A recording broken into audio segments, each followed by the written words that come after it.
What's going on, guys? Welcome to Zach Milne Talks Live. This is episode 30. We've done 3 sets of 10 of these. How crazy is that already? Welcome, everyone watching live. Welcome, everyone watching the replay.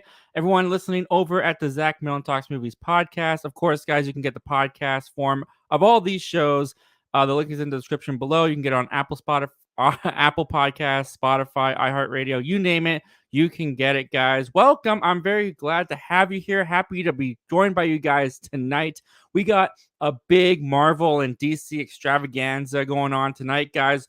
Ant-Man dropped a trailer, followed up by a Guardians of the Galaxy Holiday Special trailer. Henry Cavill has officially announced his return as Superman. And there was some big DC shakeups we're going to talk about. I'm very excited to get into that. As well as Black Adam has hit theaters. I've got my review up on the channel now if you want to check it out. We're going to rank the DCEU movies that have been released thus far. Going to be a good night, guys. Can't wait to get into it with you all. Let's see what's going on in the chat. We got Luke Ponto in here. My guy, Zach, what's going on? Hope all is well. All is well, Luke. Thank you so much for asking. Hope you're doing well as well. I'm going to go with that. Thank you for being here tonight, man. Luke Ponto, watched any good movies lately? Just Black Adam. Yeah, nothing at home. So, Black Adam. Lance Jackson. Welcome, Lance Jackson. Thank you for being here tonight, man. Favorite movie that makes you laugh and cry? Mine is Shrek and Christmas Vacation, and we are done. And Are We Done Yet? And Fat Albert and Elf and Good Burger. I'm going to steal a couple of yours because Christmas Vacation and Elf around Christmas time absolutely make me laugh until I cry. Love those movies. Are We Done Yet? I haven't seen that in forever. Good Burger, haven't seen that in forever as well. That's a weird movie. Shrek is pretty good. Shrek is timeless. Dumb and Dumber always makes me laugh. Ace Ventura, Pet Detective with Jim Carrey, that always makes me laugh. The ending of that movie could never be made today, but I find it hilarious. Yeah, those are a couple examples. Thanks for the question, man.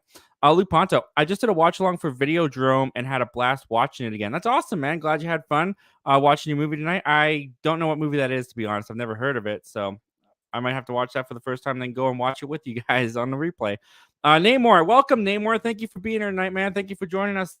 Namor is always in the chat. You guys are always in the chat. Thank you guys so much for being here consistently week to week. It means so much to me. I really appreciate it. Jeffrey Dean Morgan as Wolverine. I don't know the name off the top of my head. I'd have to look it up real quick. But we already know we're getting Hugh Jackman for another movie, so that's cool. Lisbeth, hi, Zach. Well, hi, Lisbeth. Thank you for being here. Thank you for being here tonight.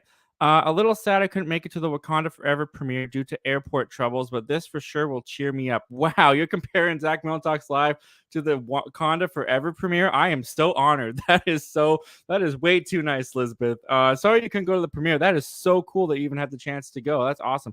Yeah, those reactions are going to be dropping later tonight. I'm very, very curious to see how the movie's. I think the movie's going to be great. I'm hoping for great reactions. I honestly think the reactions to the movie are going to be pretty good. It just looks so good. All right, guys. Well, now that we're all here now, and we're still waiting on some, I'm sure, to come in here. But while we are here, let's move in. Let's jump right into our first topic of the night. And the first topic of the night is this. Now, we all know that Ant-Man and the Wasp: Quantumanium is coming out in February of next year, which is actually only like 4 months. It's actually getting really, really close. And just a couple days ago, they dropped a poster for Ant-Man and the Wasp: Quantumanium, which I love. I love this poster, especially when you compare it to the crap that they dropped at, I don't remember what it was Comic-Con or D23? I think it was Comic-Con. When you compare these two, there's no comparison. The new poster is superior. And along with the poster, we got our very first trailer for Ant-Man and the Wasp: Quantumanium. And starting right off the bat with this trailer, I love the way it starts out. You got Scott Lang, Paul Rudd on top of the world. He's definitely doing pretty well after Avengers Endgame. He's a bit of a celebrity now. I guess his podcast must be doing pretty good, huh? Anyways, so as the trailer goes on, he's getting recognized by people, being called Spider-Man. That was a funny joke in the trailer. I really enjoyed that. And Cassie's all grown up, as we saw in Endgame, and now she's like a quantum genius now. I'm not quite sure how they're going to play that in the movie, but she creates some kind of device that allows them to communicate with the quantum realm, and they get sucked into the quantum realm. And that's where a lot of this trailer takes place, is just showing us images and our first look inside the quantum realm. And I really like the way that this movie looks like a big, old fashioned, giant sci fi B movie from like the old days, but just with the Marvel budget and the Marvel flair on it, with the creatures and the aliens in the quantum realm, which we got a little bit of a look at in Ant-Man and the Wasp, the second one, but we didn't get any Demogorgons like this in that movie, so that's really awesome. And of course, in the trailer, we get our first footage of Kang. He's not in the trailer very much, but we get our first look at him here. We get a look at his army for, I'm sure this is going to continue on in Kang Dynasty. And that's what's really cool, I think, about Ant-Man and the Wasp Quantumanium is the Ant-Man movies have always kind of been the middle MCU movies that don't usually have the wider consequences to the MCU, but they're starting Ant-Man and the Wasp Quantumanium. You can feel it in this trailer. Phase 5 is going to start. They are starting a new story arc, a new storyline to follow. This trailer gave me those old-fashioned feelings for a Marvel trailer where I'm like, yes, okay, what's happening next in the story? What's happening next in the world? This feels like we're advancing the story more than Phase 4 has felt that way. And of course, Jonathan Majors comes out at the end looking great. I like to see him as the villain in this movie and going forward in the MCU. All in all, I thought this trailer was a lot of fun. It looked bonkers. Not so many jokes. They definitely tried to keep this kind of serious and feeling that serious tone. I loved it. I cannot wait to see this movie. I can't believe it's only 4 months away. What do you guys think of the first trailer for Ant-Man and the Wasp Quantumanium? Did you love it? Did it disappoint you? Comment down below. Let me know all your thoughts and opinions, guys. And without further ado, let's take a look at what you guys are saying about this.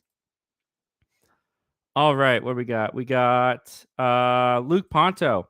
Videodrome is not a movie for you, man. Sorry to say, but a lot of the content in it is very graphic, not just violence wise, but sexual content wise as well. Thank you, Luke, for letting me know that. Thank you for watching out for me in that way, man. I will not be watching Videodrome then. I appreciate that. Thank you, Luke. Luke Ponto, I'm so excited to see Quantum Mania. That trailer made me so excited. Yeah, it was a good trailer. I just thought visually it looked fantastic. I loved the design of the creatures of the quantum realm. Janet in there, the old wasp, Hank's wife, and the wasp's mom. Seems like she's got some secret about what's really inside the quantum realm. She's probably run across Kang a couple of times. I'm really curious to see how Kang got into the quantum realm because at the end when he's talking to Ant-Man, obviously his objective is to get out of the quantum realm. And judging by how an Avengers movie is called Kang Dynasty, he probably does get out. I think it's safe to say. Elizabeth, Hank feels a little wasted in the trailer. Do you mean wasted as in like he seems drunk, or wasted as in like they didn't show him very much?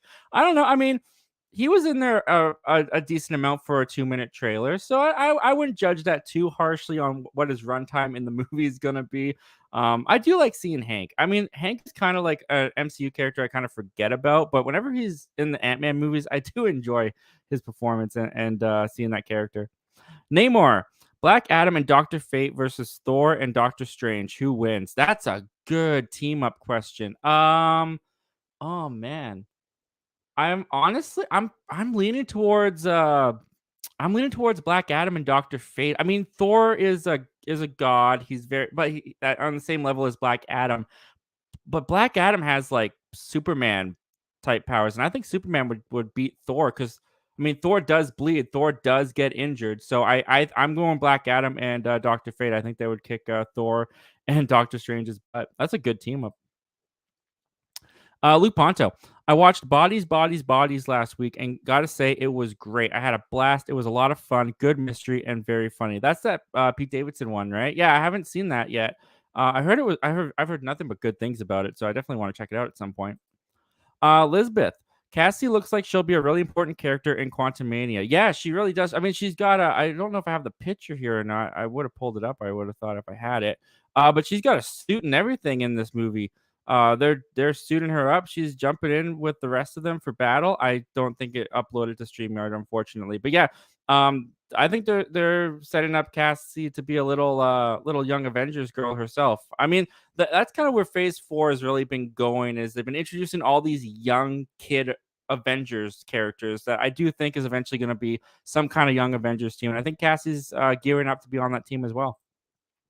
Elizabeth, the suit looks great. A little mixed on Hope's suit, but I'll get used to it. I mean, I don't want to be a horrible man here.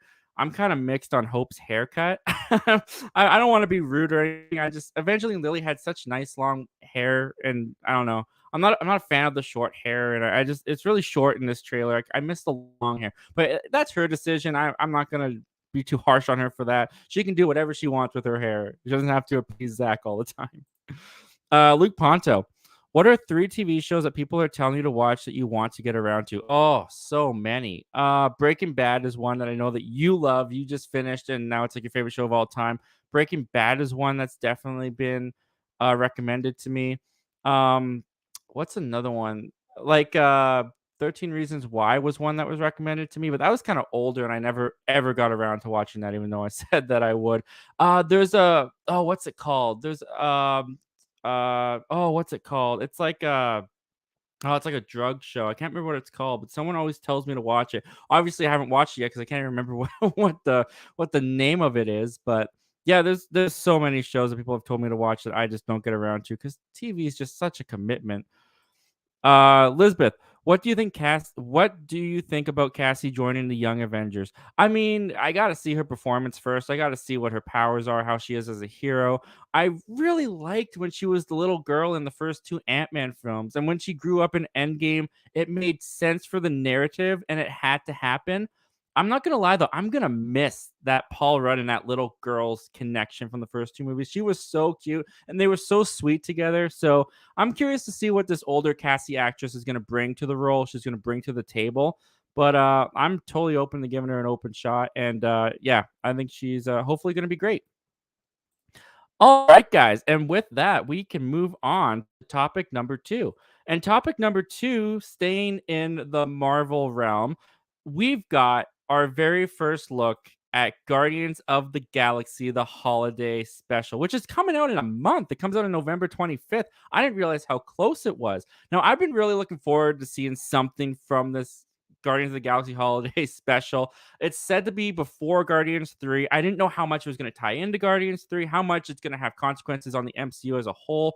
Usually, I would say because it's going straight to streaming on Disney Plus, it wouldn't have any, but we've seen Marvel projects on Disney Plus that do have effects in the movies, WandaVision, Doctor Strange, and Multiverse of Madness. So everything's on the table for this. And what I got in this trailer was exactly what I was kind of hoping to get from this holiday special. It looks like a one-off. It doesn't really look like it has anything to do with the wider MCU. It kind of reminds me of like when Shrek did their holiday specials. It didn't tie into the movies. It was just a fun little thing on TV. And this is what we got from Guardians of the Galaxy, the holiday special. It just looks like a sweet, jolly good time with the Guardians. We start off this trailer. They're talking about how on Earth, it's almost Christmas time. Star-Lord's feeling depressed because he still doesn't have Gamora. So it looks like this special is mostly going to focus on Drax and Mantis going to Earth and trying to kidnap Star-Lord's childhood hero, Kevin Bacon. And Kevin Bacon, of course, from Footloose, who Star-Lord always references, actually shows up in this trailer. That was a big laugh. When they went to Kevin Bacon's house and he was actually there in the trailer, I laughed out loud. And I loved when they did the title cards and it said introducing Kevin Bacon. That got a big laugh out of me too. This special is only going to be about 50 minutes to an hour long. So of course the trailer was very short, but it gave me the Guardian feels that I wanted to feel. It looks fun. It looks funny. It looks like a great time for this holiday season. I don't know what the rest of the Guardians are going to be doing. Maybe it'll just be Drax and Mantis for the majority of this thing, which, judging by the poster, suggests that it will be, which I honestly have no problem with. I love Drax and Mantis. They are some of my favorite parts of Guardians of the Galaxy Volume 2. So this trailer kind of blew my expectations away a little bit. It looks fun. It looks charming. I cannot wait to see this next month. What did you guys think of Guardians of the Galaxy, the holiday special's first teaser look? Did you like it? Did it disappoint you? Comment down below. Let me know. I'd love to hear all your thoughts and opinions. And with that, guys, let's take a look at what you are saying. All right. Where did we leave off? Right here. Luke Ponto. I made a commitment with Breaking Bad, and I definitely will watch the show all the way through again soon. Nice, man. Yeah, you're just raving about that on social media. I see it all over the place. So that's awesome, man. I'm glad that you enjoyed it. And that I'll get on it one day. Oh, The Blacklist. That's another one someone's been telling me to watch on. The Blacklist is one that someone's been telling me to watch a lot too. Luke Ponto, Guardians of the Galaxy Holiday Special should be fun. Yeah, this trailer looked like a blast. I had fun just watching the trailer. Cannot wait for an hour of this. I just miss the Guardians. We got a little bit of them with Thor: Love and Thunder, but this is going to be James Gunn's direction. This is going to be James Gunn's writing. The Guardians are definitely my favorite when James Gunn is hands on with them. So I cannot wait to see them back on the screen in James Gunn's hands. It's going to be great. Elizabeth, I'm pretty sure Drax and Mantis will be the main guardians since they are the ones that have the most screen time in the trailer. Yeah, that's what I was thinking too. And in the beginning of the trailer, when they talk about going to get Star Lord a gift because he's feeling sad and the ship goes through the portal to Earth, I think they're the only ones that are going. We'll probably get some shots back at what Rocket and Groot and Star Lord are doing. Rocket and Groot are probably going to be trying to cheer Star Lord up in some goofy way, and we'll cut back to that as we go back to Mantis and Drax. But I'm looking forward to it. I think it's going to be so much fun. Lisbeth, I think it'll be as long or not shorter than Werewolf by Night. Yeah, Werewolf by Night kind of fell in that 50 minutes to an hour. I think it was like 55 minutes or something like that. So yeah, that's what I'm expecting to for the Guardians of the Galaxy holiday special. Elizabeth, Groot has been hitting the gym. Yeah, I noticed that too in the trailer. They kind of have our first look at the evolution of Groot. He's not baby Groot anymore. He's not even teenager Groot anymore. It kind of looks like maybe a 23-year-old Groot. So that's really cool. That I love that they keep growing Groot up throughout this series. I think it's so much fun, and it makes so much sense. It's awesome. Luke Ponto. Shows like Game of Thrones and Stranger Things are ones I need to commit to. I'm on a kick for Banshee and Dexter at the moment. Dexter's one that I've been told to watch and I never got around to. Yeah, Stranger Things, man, you got to finish that. That's a great show. Luke Ponto. Kevin Bacon is perfect for this special. Yeah, man. I got such a smile when he popped up. Like it was just so great. It was so funny. It made perfect sense that that's who Drax and Mantis would try to get for Star Lord. I loved it. It was, and the fact that he was game to do that. I mean, if someone comes to you and says, "Hey, do you want to be in the MCU? Do you want to be working with the Guardians of the Galaxy?" I'm pretty sure there's not too many people who would say no. But it's still really cool that he was game for that and came on to do that. Namor, Superman versus Gore the God Butcher. Who wins? Oh, Superman, probably. I mean, it's Gore the God Butcher. We didn't get to see him do much. That's the tricky thing is when he had the sword. Maybe he could take Superman down, but we didn't really get to see him fight the gods, so we don't really know how well he did against them or what he did to them. But I just feel like Superman could laser eye his butt off, and then he'd be dead. Like I don't think it would be much of a fight, to be honest with you. All right, guys. And with that, we are moving on to topic number 3. And I'll give you guys a little bit of a warning. Just to give you guys a little bit of a warning. Now, unless you've been living under a rock, or especially if you watch shows like this, like Zach Milne Talks Live, I'm pretty sure you already know The Rock has been talking about a certain post-credit scene in Black Adam. This is kind of going to talk a little bit about that post-credit scene in Black Adam. So if you don't want to know anything about Black Adam's post-credit scene or Black Adam, just sign off for a little bit or mute the computer a little bit. But or actually, there's going to be cards that you can read. So sign off for a little bit. Come back in a few minutes because we're going to talk a little bit about what happened in that post-credit scene. Okay, we're good. Okay, perfect. So the Black Adam post-credit scene comes out. To no one's surprise, because The Rock has been telling us for weeks, Superman, Henry Cavill Superman comes in and confronts Black Adam. And we haven't really seen Henry Cavill Superman anywhere in the DCU for a while. Whenever Superman's on screen, ever since Shazam, he's had no face. They've always blocked it off. Even when at the end of Peacemaker, he's always just in the shadows, just hanging up in the sky. So it was very uncertain of Henry Cavill's fate with DC.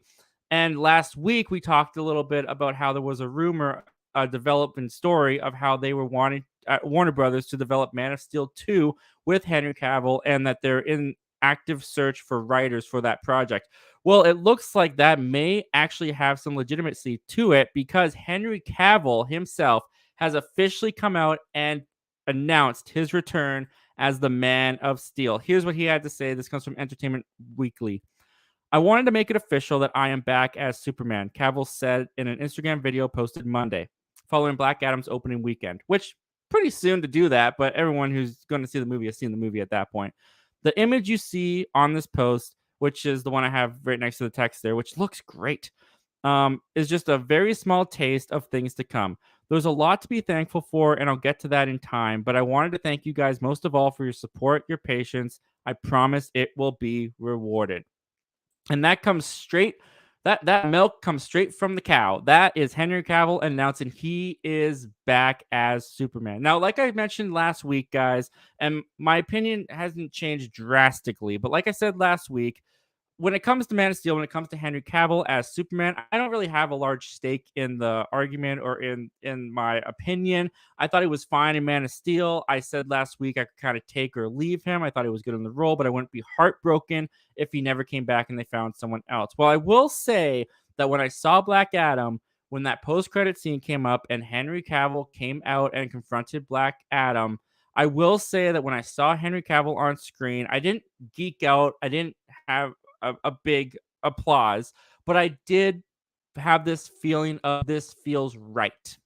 This feels appropriate to have this be the Superman that comes out. Like this feels good. It's good to see him back. It's nice to know he's still around. And so the fact that they have officially announced now that the old regime of Warner Brothers and DC and The Rock even came out on his social media and said, "Yeah, we fought for years to get Superman, and every time the old regime at Warner Brothers said no, and we did not take no for an answer. We waited till Discovery bought them, kicked the old regime out, and then we got our permission to have Superman in the movie." They shot the post-credit scene for Black Adam only in September, which is crazy. So this fast tracked. This happened fast, and I'm happy to see Henry Cavill get another shot at this character. Like I said, I thought he was fine in Man of Steel, but I really want to see where his character goes now that he is Superman. He's had his origin story, his costume, which you can see in this quote here. It looks colorful. I love the curl they gave him on the hair. Classic Superman. Does this mean we could see Ben Affleck continue to be our Batman in the DCEU? Who knows? But things are definitely shaking up in DC, and we'll talk about that real soon. But the fact that Henry Cavill is coming back as Superman does make me feel good. What did you guys think of this news that Henry Cavill is officially back as Superman? We are probably most certainly now getting a Man of Steel 2. I hope they just call it Superman. He's no longer just Man of Steel. He has his identity. He is Superman. But what do you guys think? Comment down below. Let me know. I want to hear all your thoughts and opinions about this news, guys. And with that said, let's look at what you guys are saying. Where are we at? Lisbeth. They introduced Kevin Bacon like he was going to be an important part of the MCU. I mean, kind of. He definitely was a surprise. I don't expect to see him move forward in the MCU, but it was a really fun surprise. I love the crying face there, Lisbeth. Luke Ponto. I'll finish Stranger Things probably after I'm done with Dexter, but we'll see. I'm really enjoying Dexter, by the way. I mean, if you want to, you could just wait until we're closer to season 5 for Stranger Things. And then that way, when you're caught up at the end of season 4, you won't have to be agonizingly waiting like the rest of us are right now for season 5, which isn't, I think it's probably just being written right now. But last I checked, it hasn't even been written yet. So we'll see what happens with that. Luke Ponto. The post-credit scene for Black Adam got me so freaking pumped. I'm happy for you, man. I'm excited for you. My theater wasn't too loud. There was a guy next to me who, when Superman came out, he was like, "I knew it." That was about as much enthusiasm as I got, though, from the crowd. Most of the people honestly had left the theater. There was not too many people left in my auditorium. So I don't really know how people are feeling about the Superman thing. I never really felt like there was as much love for Henry Cavill's Superman too. Like, there's definitely people who are passionate and love it, but it's not like a Toby and Andrew coming back in Spider-Man No Way Home. Like, I haven't seen that level of freak out from it. But you had a great time, and I'm happy you did, man. That's awesome. Namor, should Black Adam versus Shazam and Superman happen? Well, according to The Rock, Black Adam versus Superman is definitely going to happen. If they have a plan for the DC universe, or at least The Rock's DC universe, if they have a plan for their end game, it's Black Adam versus Superman. That's where all this is leading to in The Rock's mind. And apparently Warner Brothers is on his side. And I definitely think Black Adam is going to fight Shazam at some point, because Black Adam in the comics, I hear, is actually the arch nemesis of Shazam, so it makes sense. It's gonna be weird seeing Zachary Levi and The Rock together on screen, though, because they're so drastically different tones in their movies. But yeah, I definitely think a Black Adam versus Superman movie is coming. Black Adam versus Shazam versus Superman. Maybe they throw Shazam in there with Superman, but Black Adam versus Superman, yeah, you can put money on that. That's gonna happen. Hello there. Hey, hi. Well, hello. Hey there. Hi. Thank you for joining us. Thank you for being here tonight. I'm happy to have you here. Superman, the return of the CG lip. Oh my goodness. No, nope. Never going back. Never going back. Absolutely not. But that's hilarious. Luke Ponto.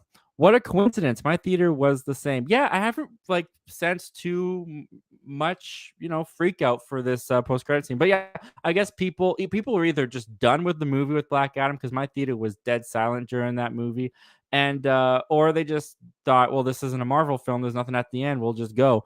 So I don't know what's going on with audiences. You think they'd be trained by now, but whatever.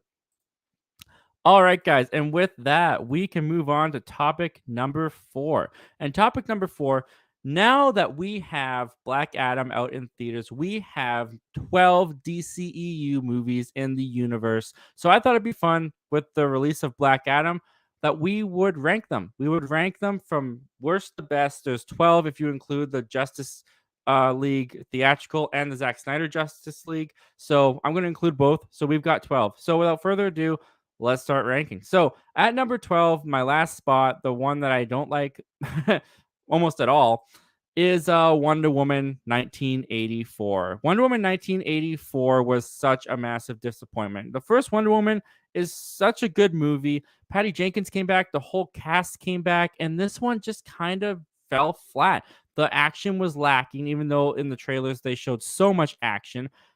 Kristen Wiig, I don't know what she was doing. Cheetah was awful. The fight at the end with Wonder Woman and Cheetah was so ugly looking. The villain Pedro Pascal is doing his best. He's bringing a lot to his performance, but a wishing stone. I just couldn't get into the story of this movie. I thought it was stupid. I thought it was ridiculous. I thought it was a waste of a lot of talent. I think I gave it an okay review when I first watched it, but I cannot watch this movie. And it's actually the only one of these movies in the DCEU that I don't own on physical media. So that's got to tell you something. All right, moving on to number 11. That's going to be Suicide Squad. Not the Suicide Squad, but Suicide Squad. This movie was such a mess. It's such a mess. The editing, I mean, they gave it to a trailer company to edit this movie, and it definitely shows. It's nonsensical. The story is stupid. The villain of this movie is a giant witch lady who's controlling an army of zombies, and they send a girl with a bat to go and fight her. The Suicide Squad in this movie makes absolutely no sense. But I do have fun with this cast. You got Will Smith in there, Margot Robbie, Jai Courtney. There's a lot of fun with these groups of characters. The chemistry, the dynamic that these characters bring almost saves the movie on its own. And for that reason, I do have Suicide Squad a little bit higher than Wonder Woman 84. Maybe not a better movie, but a better experience for me. All right, at number 10, we've got the theatrical release of Justice League. Now, some people would have this probably at the very bottom, but I do have some enjoyment in the theatrical version of Justice League. I think there are some scenes that were removed from Zack Snyder's Justice League that he didn't shoot that were a lot of fun. I liked seeing the Flash get motivation from Ben Affleck's Batman. The fight between the Justice League and Superman when Superman comes back, I think is a lot of fun. The movie looks ugly. The story is so watered down, especially when you watch Zack Snyder's Justice League. You just see how much they tore this thing to shreds, took out all the meat and left nothing but bone. It shows when you watch this movie. You feel it when you watch this movie. But I'd be lying if I said that I didn't think this movie was it's okay. It's all right. It has moments that I think are fine, but it's definitely drastically, vastly improved by Zack Snyder's Justice League. And for that reason, I have the theatrical release of Justice League at number 10. At number 9, we've got Batman versus Superman, a movie that should be one of the most epic movies of our time. And it just kind of came out okay. They rushed it. They rushed Batman and Superman fighting too much. This is immediately after Man of Steel 2. The setup for Batman and Superman to fight is so overly convoluted. Lex Luthor's plan makes no sense. The extended cut that you get on the Blu-ray does flesh out more of the story and makes it a little bit better, but not enough that I want to sit through it again. The real saving grace of this movie is Ben Affleck's Batman. He is so awesome. That warehouse scene alone is what's worth watching this movie. The fight at the end with Wonder Woman, Superman, and Batman fighting Doomsday is fun, but in the movie, it kind of comes out of nowhere. It's a little nonsensical. The movie has balls killing off Superman, but we know it's not going to last, and they bring him back in Justice League. It just all feels so rushed, and it just felt like the wrong time for this conflict, and the movie suffers for it. So for that reason, I have Batman vs Superman at number 9. Coming in at number 8, we have Aquaman. Aquaman's fun. Aquaman is cheesy. Aquaman is campy. The middle part of the movie where Aquaman and Mira go on land and go on some kind of scavenger hunt, I don't really remember. It kind of drags for me, but I really like the underwater stuff. Battle of the Thrones, that kind of stuff. People riding rails. Whale. People riding whales is what I meant to say. You got octopuses playing drums. It's a goofy, wacky, fun time. It's not one of my favorite in the DCEU, but I do have a good time watching it. Coming in at number 7, we've got Birds of Prey and the overly long title that ends with Harley Quinn. The Emancipation of Harley Quinn, something like that. This movie came out at a really bad time. It was February 2020, just before COVID was really about to hit. So this movie kind of fell under the radar a little bit. I had fun with this movie. I thought the style of it was a lot of fun. Kind of felt Quentin Tarantino-ish. Definitely felt like they were going for that vibe mixed with Deadpool. Harley Quinn, they make her a little bit too fun, a little too cute. You almost want to hang out with her in this movie. That's definitely not Harley Quinn. But the Birds of Prey themselves kind of feel like a background act to Harley Quinn in this movie. Ewan McGregor as Black Mask, I thought was great. I do find this movie fun to watch. It may not have the greatest story. A girl swallows a diamond. She has to crap it out. She's the MacGuffin. Kind of goofy, kind of silly, but I embrace that and I have fun with Birds of Prey. And that leads us to number 6. And number 6 is going to be Wonder Woman. Wonder Woman is great. It's just shy of greatness, actually, because the third act really bogs this movie down for me. Gal Gadot is great. Patty Jenkins' direction is great. Love the fish out of water stuff. The chemistry between Gal Gadot and Chris Pine, I think, is great. There's a fun action sequences. The nowhere man, the no nowhere. What is it? No man's land. The no man's land sequence. I have a ball with. The action is a lot of fun. A little too slow motion at some parts, but it's still just a really good movie.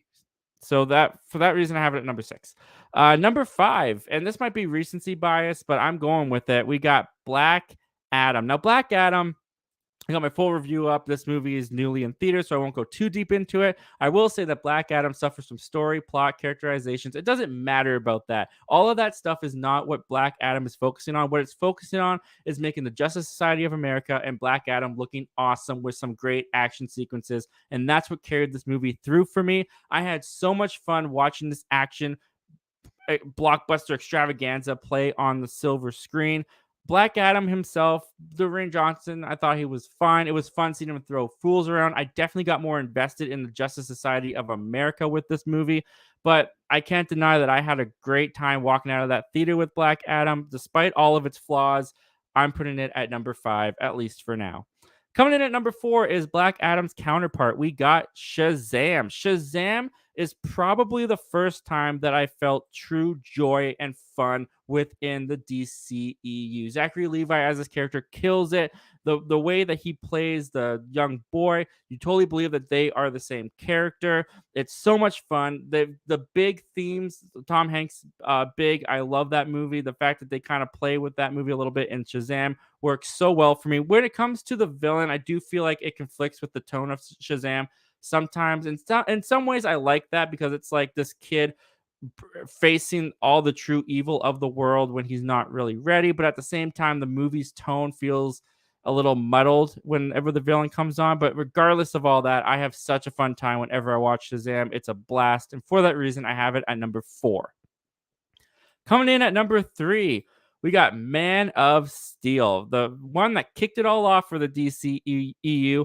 And I enjoy this movie. I don't get too invested into Superman's origin story the way that Zack Snyder reinvented it and brought it into the modern age. I think it's good, but I don't get too into it. I love the stuff on Krypton at the beginning. Zod is a fun villain. I love the way that this almost feels like an alien invasion movie in a superhero movie. I love the way that they capture Zod coming down to Earth and how the citizens of the planet embrace that and fear that and how they react to that. Zod versus Superman in Metropolis at the end of this movie is so great. I know a lot of people had problems with it because there's so much buildings getting crashed into and people dying, but that's exactly what would happen if these two Kryptonian gods were fighting on our Earth. It's so realistic. I love it for that. It takes risks. And for that reason, I have Man of Steel as my third favorite DCEU movie. Coming in at number 2, Zack Snyder's Justice League. Now, I think it speaks for itself the fact that the theatrical cut is number 10 and Zack Snyder's jumped all the way to number 2. This movie is an epic, and I love that it feels like an epic for these legendary characters. Everything that was stripped, all the meat, all the context that was stripped from the theatrical cut is thrown back into Zack Snyder's cut, and it makes the movie make so much more sense. You get so much more invested in not just our main heroes, but the villains. Steppenwolf in the theatrical cut, I think, is a goof. I thought he was horrible. He is so interesting. He is so cool, and you really get a feel of, you get emotionally attached to him in some ways in Zack Snyder's cut. The way that Zack Snyder was able to do that, I have no idea. I could never explain it. But the Zack Snyder Justice League cut is drastically, vastly improved upon the theatrical. And for that reason, I got to put this epic at number 2. I had a blast watching it, even though it doesn't need to be 4 hours long. Little excessive. And that leaves at my number 1 favorite DCEU movie, James Gunn's The Suicide Squad. This movie is a ball. This is the only DCEU movie up until this point that I can say I love. I love the way James Gunn directed this movie. I love the obscure characters that he puts on screen, puts together. They are so weird and quirky, and they work so well together. King Shark, I love him in this movie. The action's so much fun. The humor really works for me. I love the way the movie is structured with the chapters and the headings and the clever way that James Gunn reveals the headings. I love what they did for Harley Quinn in this movie. They finally made Harley Quinn the freaky, crazy girl that she is. You don't want to look at Harley Quinn and think she's adorable and want to be her friend. You need to fear her because she is nutso, and they really show that in the Suicide Squad. The best that's ever been depicted in live action, in my opinion. The Suicide Squad is definitely a reason why I'm very excited for the shakeups that are happening at Warner Brothers at the moment. We'll talk about that in a minute. And for that reason, it is my number 1 favorite DCEU movie. What did you guys think of my list, and what's your list? Do you agree? Do you disagree? Comment down below. Put your list down there. I want to hear all your thoughts and opinions about these movies, guys. And without further ado, let's take a look at what you guys are saying about your lists. Oh boy. Okay, we got Luke Ponto in here. He's putting down his list. Luke Ponto. Here's my ranking of the DCEU, including ratings. At number 12, he's got Justice League, the Justice League theatrical cut, a 1.5 out of 5. Harsh, man, harsh. I'd see like that's like I said, I wouldn't put it that low. I don't think it's the worst thing on the planet. I'd give it a 2.5 to a 3 out of 5, maybe. It's a little passable, but when you put it up against Zack Snyder's Justice League, there's no comparison. Zack Snyder's Justice League blows it out of the water. At number 11, you've got Suicide Squad, 2 out of 5. Yep, I agree. It's in the same spot. At number 10, you've got Man of Steel, 3.5 out of 5. That's a pretty good rating, average rating. But number 10, wow, that's crazy. What have you got above that? At number 9, Black Adam, 4 out of 5. All right, cool. At number 8, you got Aquaman. So we're on the same page there, man. 4 out of 5. Luke Ponto at number 7. You got Wonder Woman 1984, 4 out of 5. So you like that movie a little bit more than actually a lot more than I like that movie. That's awesome, man. Glad that it worked for you. Number 6, Batman vs. Superman Ultimate Edition, 4.5 out of 5. Number 5, Birds of Prey, 4.5 out of 5. At number 4, you've got Zack Snyder's Justice League, 4.5 out of 5.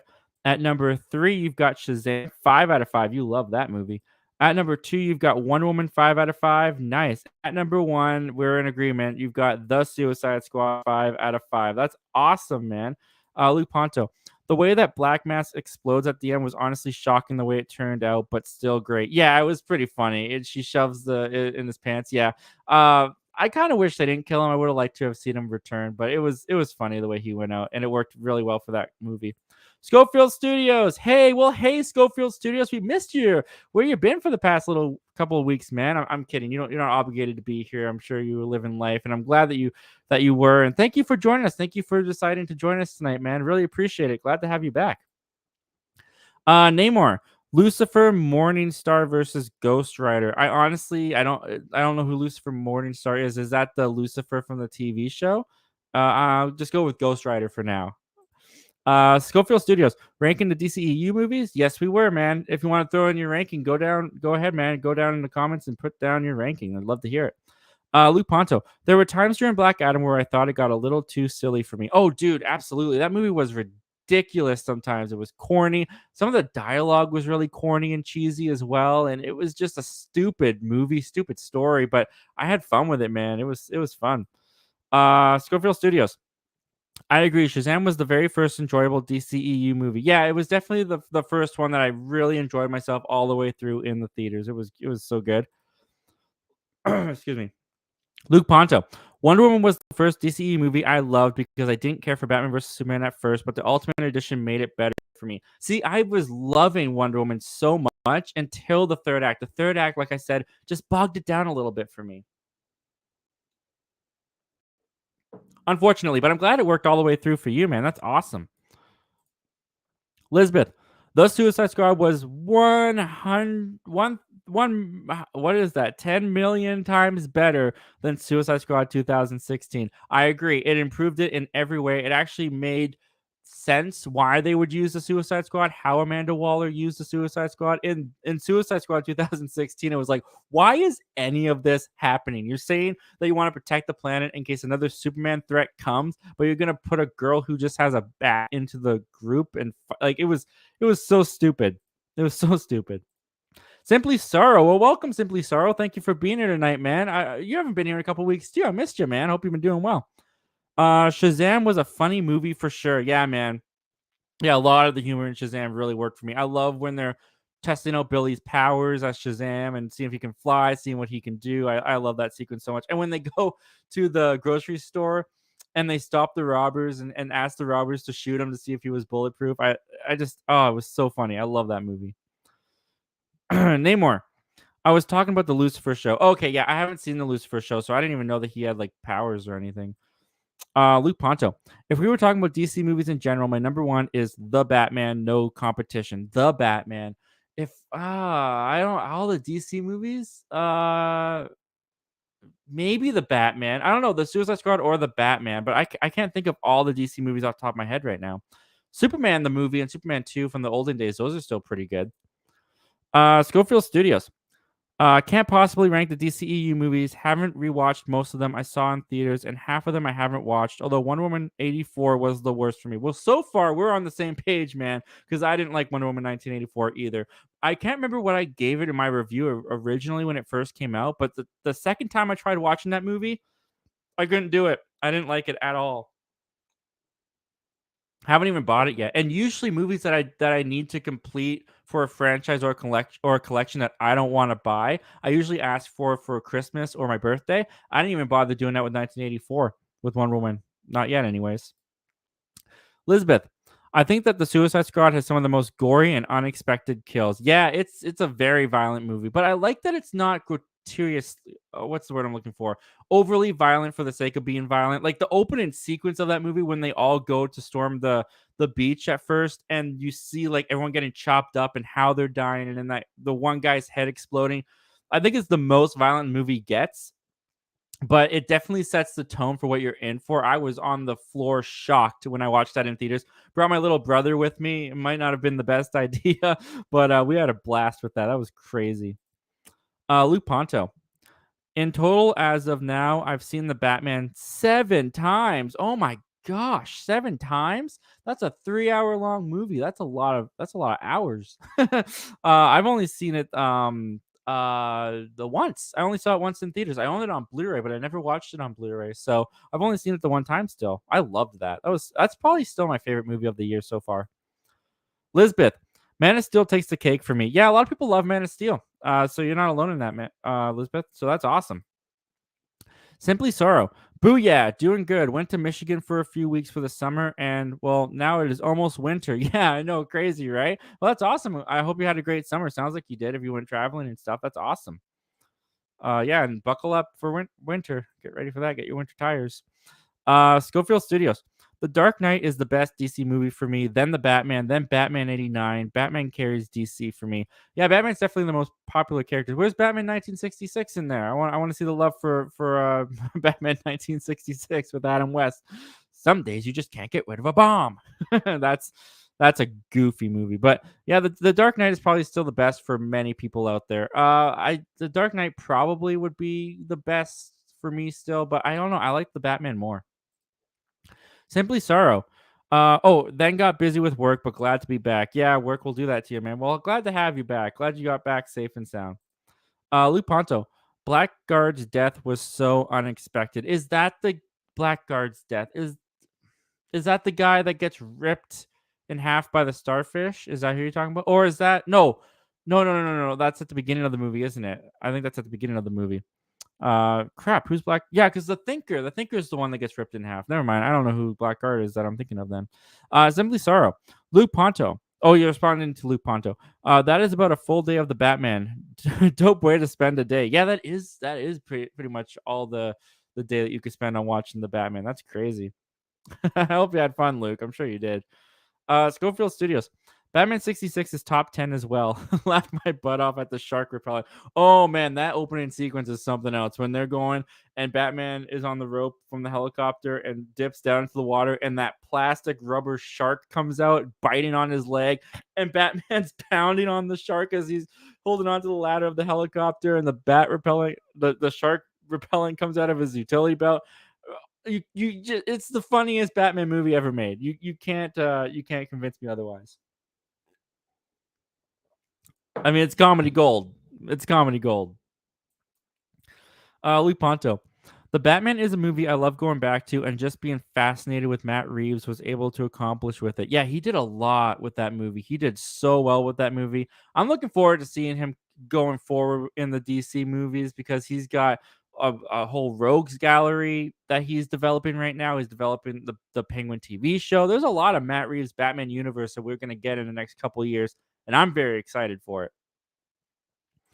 Luke Ponto. Blackguard was the one that got his face shot off at the beginning. He was the first one to die. Oh, okay. So that was Pete Davidson's character. I didn't know what Pete Davidson's character's superhero name was called. I just saw Pete Davidson in the whole movie. But yeah, that's very shocking. That definitely sets the tone that no one is no okay. Spoilers for the Suicide Squad if you haven't seen the Suicide Squad, but it's like almost 2 years old or a year old or something like that. The death that made me go, everything's off the table. Anyone can go at any minute, that I was on the floor shocked by, was when they killed Jai Courtney's Boomerang. Boomerang Man, whatever his name is. When they killed Jai Courtney, I was like, okay, I don't know who's gonna go. I don't know how they're gonna go, but I believe now that anyone could go. I felt bad for Jai Courtney because I mean he's out of the franchise now, but it was a really effective narrative way to get me as the audience member to be on my toes the entire movie. It was brilliant. I'm glad Jai Courtney was sacrificed to bring that feeling to me, but it was brilliant move by James Gunn. Schofield Studios. Well, Batman and Robin is in competition with 66 for funniest, on purpose or not. I don't know, man. Batman and Robin has some moments, but for the most part, Batman and Robin feels like they're telling a joke that no one else is getting or that no one else finds funny. You know what I mean? And that's all subjective for sure. Batman and Robin I just find boring. It's 2 hours long, and the goofy, funny moments are just too far and in between for me in that movie. Whereas Batman 66 is just nonstop. I mean, there's a whole part of the movie where Batman and Robin crash and they have to get somewhere, and Robin's like, "Let's get a taxi," and Batman goes, "No, There's not enough time. We have to run. And it's just like a 5-minute sequence of Batman and Robin running against a poorly, it was probably a projected screen that was rolling. It probably wasn't even a green screen at the time. It's just ridiculous. It's so funny. I got to watch that movie again. I haven't seen it in years. Luke Ponto. Captain Boomerang, thank you. Captain Boomerang's death was the most graphic kill of the movie for me. I mean, it was brutal. Chopped up by helicopter. What do you call them? Propellers? Is that what they are? Helicopter propellers? Yeah, it was shocking. It was brutal. I think the most shocking death for me in that movie was I mean, the most shocking death was Jai Courtney. The one that was the most graphic was either Pete Davidson's or Michael Rooker's. I can't remember what his character's name was as well, but he's the one where we see the head blow up and then the blood goes. Warner Brothers Presents. Brilliant. I love that movie. That movie is so brilliantly directed and edited and acted and just so much fun. It's so great. All right, guys. Before I lose my voice entirely, we've caught up with the comments and questions at the moment. We got to go on to topic number 4. Because topic number 4, I'm very excited about. Okay, topic number 4 is this, guys. So we have known for a while Warner Brothers Discovery was taking over, or I should start that again. We've known for a while that Discovery was taking over Warner Brothers. They were kicking the old regime out. And with Warner Brothers Discovery came a lot of changes. David Zaslav's now the boss, canceled Batgirl. Did a lot of stuff for the DC brand that was unexpected. And one of the things that they talked about a couple months ago that they were looking for was they wanted to, first of all, turn DC into its own studio, which at the moment it was just part of the overall Warner Brothers Pictures division. So they wanted to make that its own studio, much like Marvel has its own studio. And much like Marvel, they wanted to find their Kevin Feige, who was going to lead the roadmap and lead DC down a new route into the future. And it looks like, actually, it doesn't look like, it is official. DC has found their Kevin Feige. Actually, it's in the form of 2 people, one of which includes James Gunn. Let's get into this, guys. Hollywood Reporter breaks this down in a really good way. I've grabbed a bunch of their quotes, so let's just go through this real quick. The unprecedented move in which a top director will assume a top executive post marks the end of a month-long search by Warner Brothers Discovery CEO David Zaslav to replace DC Films boss Walter Hamada, who departed the studio last week. That search had all of Hollywood guessing and playing executive bingo for who would land one of the most coveted and challenging jobs in town. James Gunn will focus on the creative side of things, while Safran, which is his partner in this whole thing, will focus on the business and production side. Both are expected to continue to direct and produce projects, which is very fascinating, by the way. They will report directly to Zaslav and work closely with Warner Brothers film bosses DeLuca and Pamela Abdi. Sources say the deal runs for 4 years and Gunn will be exclusive to DC. So if you guys are wondering if this means that we're going to get a Guardians of the Galaxy 4 by James Gunn, or if James Gunn is going to do anything else in the Marvel realm, not for 4 years, because he is he is owned by DC for these 4 years. Let's keep going. The goal is for them not to just be producers, but to truly function as executives, even as Gunn will occasionally hone a movie. Safran came up as a manager where Gunn was among his clients and is fully immersed in the world of DC as producer of the $1 billion grossing Aquaman and its upcoming sequel, as well as Suicide Squad, Peacemaker, and Shazam and its sequel. His relationship with Warner's extends back 10 years and includes the $2 billion Conjuring horror franchise. The Safran company recently re-upped its production deal with Warner's. We're honored to be stewards of these DC characters we've loved since we were children, Gunn and Safran said in a statement. We look forward to collaborating with the most talented writers, directors, and actors in the world to create an integrated, multi-layered universe that still allows for the individual expression of the artists involved. Our commitment to Superman, Batman, Wonder Woman, Aquaman, Harley Quinn, and the rest of the DC stable of characters is only equaled by our commitment to the wonder of human possibility these characters represent.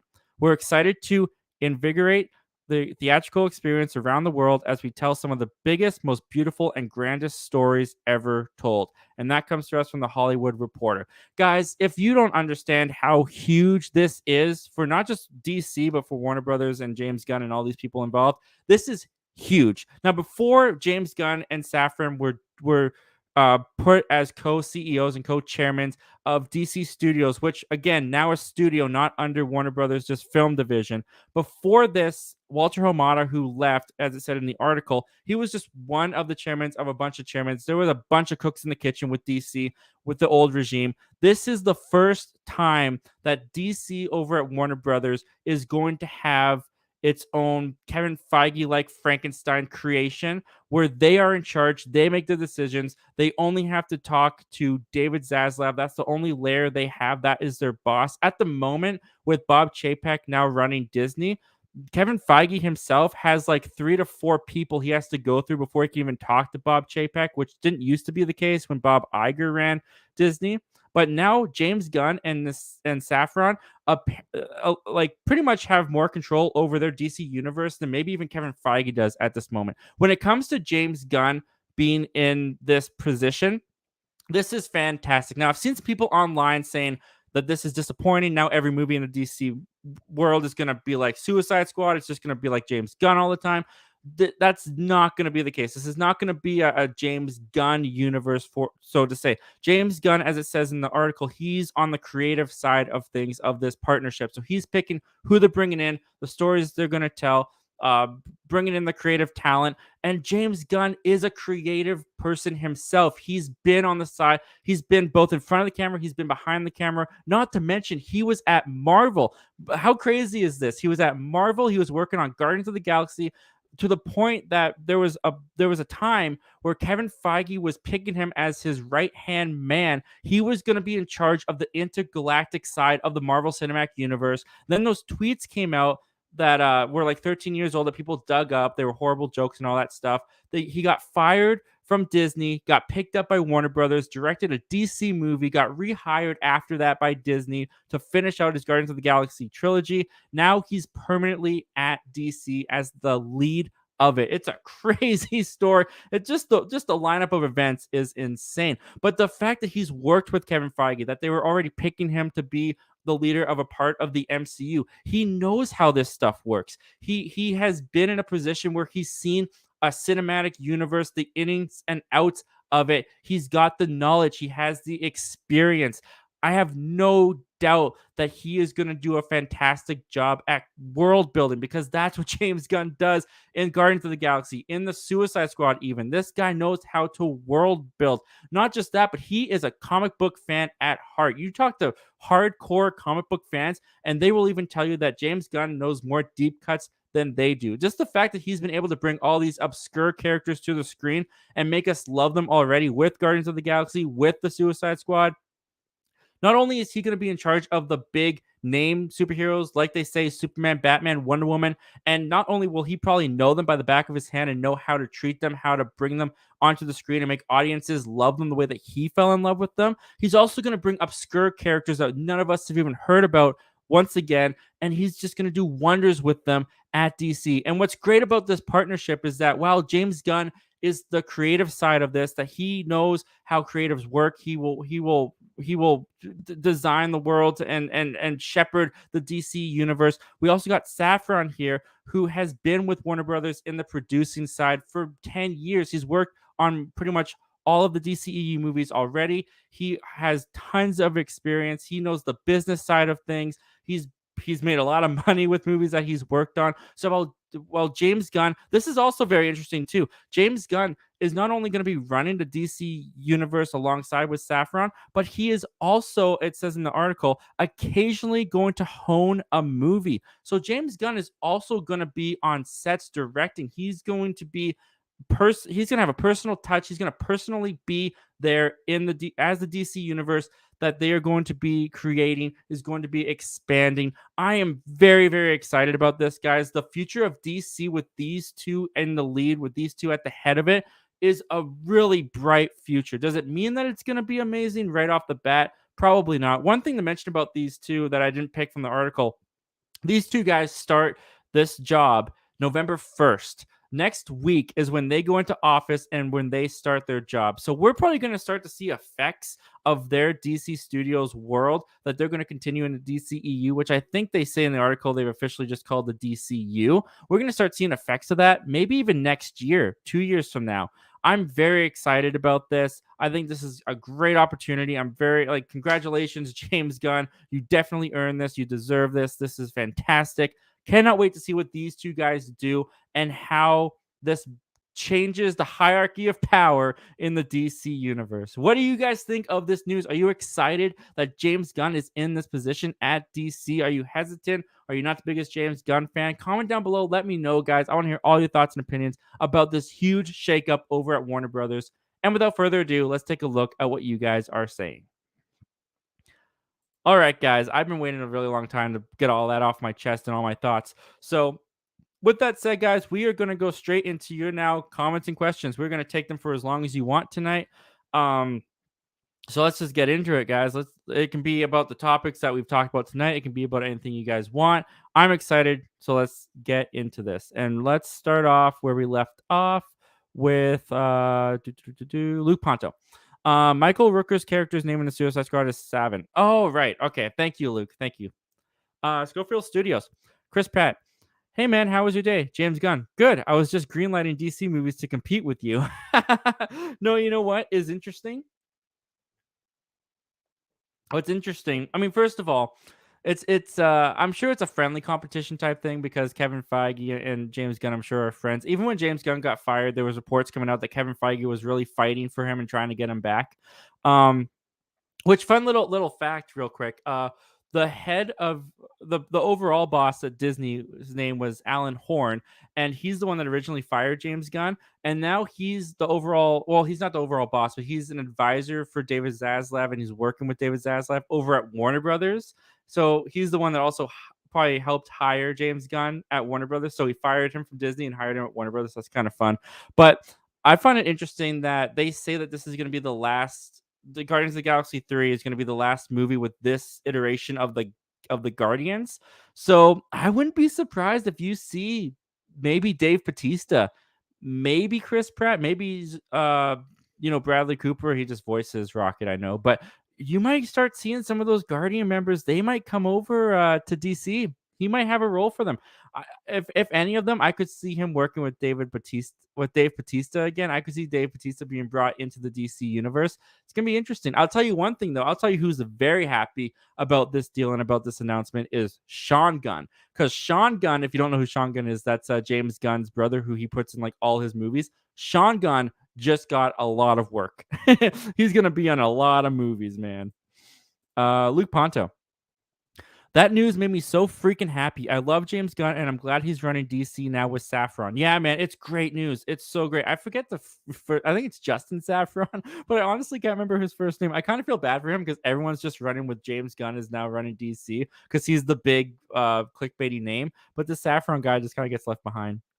Luke Ponto, did you check out the new horror movie Barbarian? I have not checked out Barbarian yet. I have to check and see. That dropped on HBO Max, I hear. So I'll have to see if it's on Crave in Canada. But I hear it's frightening, so I'm nervous to watch it. Elizabeth, James Gunn has arguably made some of the best superhero movies ever. He definitely knows his superheroes and he knows his superhero worlds. That's one of the things that makes this announcement so freaking awesome. Yeah, Guardians of the Galaxy is great. I think Guardians of the Galaxy 2 is pretty kind of weak. But he did have a pretty big helping hand with Infinity War, and I believe he did with Endgame as well. So yeah, he's been around. He knows this is it, another Kevin Feige doesn't exist. You can't clone Kevin Feige, but this is like the closest and the best case scenario, I think, for DC for their Kevin Feige situation. This is so great for them. Elizabeth goes on to say, "So I trust him." Yeah, me too. Me too. Schofield Studios. Why would people be disappointed by the Gunn cinematic universe? Yeah, I don't know. I think there's some people online that have confusion. They're not quite clear on what it means for James Gunn to be running DC. It doesn't mean that every project in the DC universe is going to feel like Peacemaker and feel like the Suicide Squad. But I know some people that wasn't their sense of humor, that wasn't their type of movie or type of show, are nervous that that's what the rest of the movies are going to be. But that's not what it's going to be. So they don't have to. Their fear is not valid. Luke Ponto, what's the movie that made you laugh the hardest as you watched it? Oh man, Step Brothers comes to mind. Step Brothers cracked me up with what's Will Ferrell and John C. Riley. Oh, so funny. The scene where they build the bunk beds and they're so obviously poorly made, and then Will Ferrell jumps on the bed and it crushes the one beneath. I lost my mind watching that. It was so freaking funny. Yeah, Step Brothers is great. And Anchorman made me laugh pretty hard too. Namor, should there be an Adam Warlock movie? An Adam Warlock movie? I believe they're bringing Adam Warlock into the Guardians franchise with this third one. Yeah, I believe so. I believe they've already casted the guy and announced that and everything. So I'm hesitant to say yes or no just yet because I'm not that familiar with Adam Warlock. I read the Infinity Gauntlet comic before Infinity War was coming out, and Adam Warlock was in it. So I know a little bit about him, but that whole comic confused me because there was like 1,500 issues I was supposed to read before I even got to the story I was on. So I didn't really fully understand what was happening. But for now, I'll say let's let him prove it. Let's have him prove it first that he deserves it. Luke Ponto says, about to head to bed. Have a great night, Zach. Absolutely, man. I mean, thank you for being here. I know it's late where you are. So thank you so much for taking the time out of your night to join us tonight, Luke. And have a good night, buddy. I'll talk to you later. Oh, and he says, by the way, get on to Breaking Bad. Yeah. And Luke says, Barbarian dropped on HBO Max yesterday. Okay, so yeah, it might be on Crave then in Canada. I'll have to look for that. Schofield Studios. I heard Zaffron was head of the Conjuring universe, which definitely had some bad movies. So I am worried about that, but he will only be working on the money stuff. Yeah, exactly. Zaffron, he'll be dealing with the managing and the money stuff as the producer. And the Conjuring universe, yeah, there's some bad movies in there. Like 1 and 2 are good. I haven't seen 3. Annabelle Creation was all right. The first Annabelle was not. I think those are the only ones that I've really seen of that universe, but I mean, they made money. That's the biggest thing with Zaffron's job is he's in charge of making money with these movies, and that's what he's been able to do at Warner Brothers for over the course of 10 years. And it definitely is a good partnership for James Gunn. The creative side and the money side, they're a force to be reckoned with. Namor, I feel James Gunn can make the DC universe a lot better. Yeah, I mean, just the fact that we're going to have someone or at least 2 people that are going to have a vision and are going to work together to bring that vision to light, because that's been one of the biggest problems with the DCEU since its conception, really, is that there's never really been a vision or a clear vision of where the whole universe, where the stories were going. And James Gunn and Saffron, they have the ability, they have the chance to bring a vision to this universe like it's never had before. And I'm really looking forward to seeing what they cook up, what they come up with. Excuse me. Hello there. Hey, hi. Says James Gunn making Suicide Squad versus the Justice League would be amazing. Oh my goodness, that would be amazing. I saw someone online the other day. He was like, James Gunn and Kevin Feige are friends. We're one step closer to having that Justice League versus Avengers movie, which I still don't think the studios would ever greenlight for each other. I don't think that would. That's at least that's very, very, very far away in the future where they're desperate for money. That's when I see Avengers versus Justice League happening, is when the superhero movies are desperate for money. But yeah, James Gunn making a Suicide Squad versus the Justice League would be amazing, and it's not far fetched anymore. That could actually happen. I'd be there for that. All right, guys. Looks like we're caught up on all the comments and questions. So I'm just gonna give you guys a couple more minutes if you want to throw in a couple more last thoughts, comments, however long you guys want to go for. And I'll just say, in the meantime, while you guys are putting that in, let me tell you guys real quick about Movie Palette. Real quick, before we continue with this video, I want to tell you guys about the great folks over at MoviePalette.com. MoviePalette takes a color of every scene from your favorite movie and puts it on a beautiful canvas. Behind me right here, I got their Back to the Future selection hanging up above me, my favorite movie of all time. And MoviePalette.com has thousands of your favorite movies to choose from. And for the wonderful viewers of the Zach Milne Talks Movies YouTube channel, you guys get 15% off of any movie palette of your choice when you go to moviepalette.com and use the promo code ZachTalks15 at the checkout. That's ZACH Talks 15. Not only will you guys get 15% off of the movie palette of your choice, but you'll also be helping out the Zach Milne Talks Movies channel tremendously. So go to moviepalette.com and use the promo code ZachTalks15 at the checkout to get 15% off of any movie palette of your choice today. And thank you to the good people over at Movie Palette for partnering up and supporting the Zach Milne Talks Movies YouTube channel. All right, guys, let's get back to the video. All right, guys, and that's Movie Palette. The link is in the description below. And there's a lot of cool designs. There's a lot of movies that you could choose from. The holiday season's coming up. If you've got a movie lover in your family, if you're a movie lover yourself, get yourself a gift. Get them a gift. And when you check out, put in that Zach Talks 15 code. It'll help you out. It'll help me out. Everyone wins. All right, let's see. We got another comment in here. We got Namor in here saying Sue Storm and Reed Richards' son should be in the new Fantastic Four coming 2025. I think before you bring in Sue Storm and Reed Richards' son, I think you establish the group first. I'd like to see maybe Reed and Sue aren't together yet, or maybe they're just starting up their relationship. But I think you need to establish the Fantastic Four and who they are in the Marvel Cinematic Universe first before you go on and introduce their son and offspring and other characters for maybe the Young Avengers. Who knows? All right, guys, and it looks like we're all caught up on the comments and questions. It looks like that's all you guys want to type in tonight, and that's totally cool. My throat's starting to go anyways, so I'm just going to sign off and say thank you guys so much for being here tonight. Thank you, everyone who watched live, who's watching the replay, everyone who's listening over. I have to scroll up all the way past all these pictures.